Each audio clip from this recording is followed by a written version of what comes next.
So for a long period of time, we have known that if you really want to establish causal associations, it is very difficult to do so outside of the context of randomized controlled trials.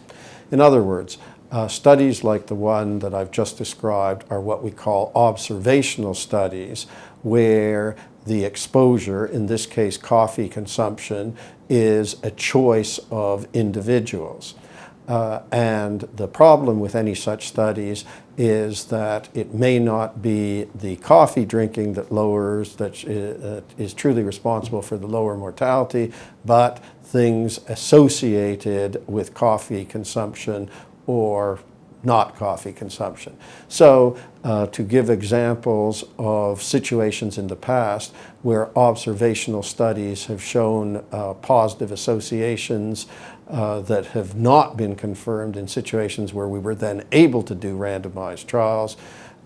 Women, postmenopausal women, particularly some years out from their menopause, where observational studies suggested decreased cardiovascular risk.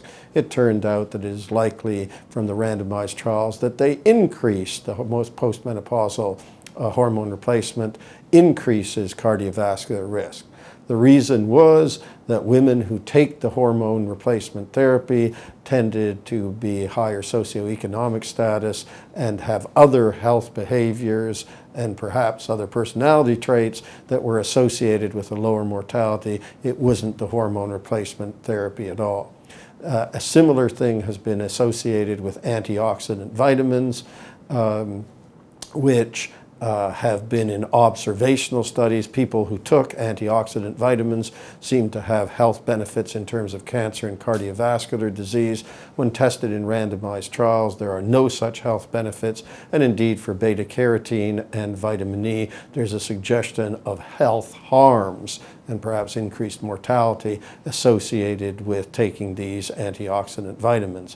Once again, the reason for that is that people who took antioxidant vitamins had other characteristics and behaviors that were really the ones associated with health benefits or better health status, and it wasn't the vitamins at all. So as a result, observational studies like the ones we see here with caffeine, one has to be very skeptical about whether there is a causal connection between the exposure and the outcomes of interest.